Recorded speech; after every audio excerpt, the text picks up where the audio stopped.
আসসালামু আলাইকুম। সবাই কেমন আছো? আলহামদুলিল্লাহ, শরীর স্বাস্থ্য ভালোই আছে, কিন্তু মনটা ভালো নেই। তো ভালো নেই কেন সেটা পরে বলছি। সকাল সকাল ঘুম থেকে উঠে আগে বিছানার চাদরটা উঠিয়ে নিলাম, চাদরটাকে ভিজিয়ে দিলাম। তো গরম পানি তো পাই, কারণ গ্যাস থাকে না, এই জন্য সবসময় সব কাজ করতে পারি না। তো সকালে নাস্তা তৈরি করে নিই, এই জন্য নাস্তা কিনে নিয়ে আসলাম, সিঙ্গারা আর চা কিনে নিয়ে আসলাম। তো সবাই মিলে খেলাম। আর দুপুরের খাবার খেতে খেতে এতটা পরিমাণ সময় হয়ে গেছে যা বলার বাইরে, পেটের খিদা পেটেই মরে গেছে। তো তারপর ভাবলাম যে আসলে আমরা তো তাও দিনের শেষে একবেলা হলেও কষ্ট মষ্ট করে খেতে পারি, বা যেভাবেই হোক কিনে খাই বা কষ্ট করে খাই, যেভাবেই খাই খেতে পারি।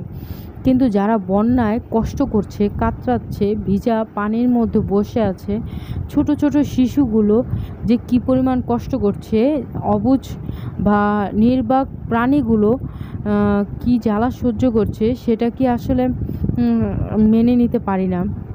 তো আমার কাছে মনে হয় যে আমার এই কষ্টের কাছে, এই যে গ্যাস নেই বা এই যে সমস্যা হচ্ছে, সেই কষ্টের কাছে ওদের কষ্ট অনেক বেশি। আমার এই কষ্ট কিছুই না। এই কষ্টটা হয়তো বা আমি দোকান থেকে কিছু কিনে খেতে পারি, কিন্তু যারা বন্যায় পানিতে ভেসে গেছে, এটা আসলে জোরপূর্বক করা হচ্ছে। এই যে ছোট ছোট বাচ্চাগুলোর কান্নার শব্দ, এরা কি এদের কান্নার শব্দ কি ভারতের সরকারের কানে যায় না?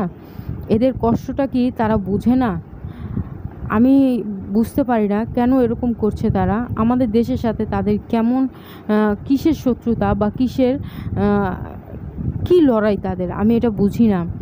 তবে বাংলাদেশ থেকে তারা সবসময় বেনিফিট নিয়েছে, বেনিফিট পেয়েছে, সবসময় তারা বাংলাদেশ থেকে সুবিধা পেয়েছে, ভোগ করেছে। তাহলে কেন আজকে আমাদের দেশের মানুষগুলো এরকম অসুবিধা ভোগ করছে? কেন এরকম তাদের উপর নির্যাতন হচ্ছে, সেটা আমি ভেবে আমার গা শিউরে ওঠে।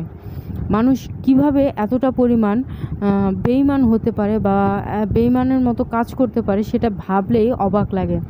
তো ভারত আমাদের সাথে এরকম করবে আমি কখনোই ভাবিনি। আমাদের দেশে প্রথমে শুরু হলো আন্দোলন। এই আন্দোলনের কারণে লাখ লাখ মায়ের বুক খালি হয়ে গেল।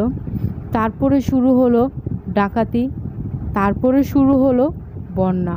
মানে একের পর এক কিন্তু চলছেই আমাদের দেশটার উপরে। কেন ওদের মায়া হয় না? কেন ওরা এরকম করছে? কে জানে, আসলে কে বলতে পারবে ওদের কী ইচ্ছা। তো যাই হোক, সবাই ভালো থাকুক, আল্লাহ সবাইকে সুস্থতা দান করুক। আর সবাইকে যাতে সবার আশ্রয়ের যে স্থলটা, সেটা যাতে ঠিকানাটা যে আল্লাহ ঠিক করে দেয়, সেটাই আল্লাহর কাছে দোয়া করি। এই যে ছোট ছোট বাচ্চাগুলো কান্না করছে না, তাদের কান্নাগুলো আসলে সইতে পারছি না, খুবই খারাপ লাগছে, কষ্ট লাগছে। তো ভাবি যে আসলে আমি তো তাও খেতে পারছি, এটা খাই ওটা খাই, ঘরে যেটাই খাই না কেন, ওরা তো কিছুই খেতে পারছে না। ওদের তো শরীরের ভিজা কাপড়, ওদের জ্বর ঠান্ডা সর্দি, এত পরিমাণ পানির মাঝে ওরা কিভাবে কি করছে। তো কি আর বলার, আসলে এগুলো বলে কোনো লাভ নেই। এই আর্তনাদ কে শুনবে? ওদের ডাক কে শুনবে? কে শোনার আছে? তো এগুলো আসলে বললে আরও বেশি খারাপ লাগে। টিভিতে যখন এই খবরগুলো শুনি বা খবরগুলো দেখি, অনেক খারাপ লাগে, অনেক কষ্ট লাগে। নির্বাকভাবে চেয়ে থাকি, চুপ হয়ে বসে থাকি, কিছুই একের পর এক ঘটনা ঘটেই চলেছে, দুর্ঘটনা হচ্ছে আর হচ্ছে।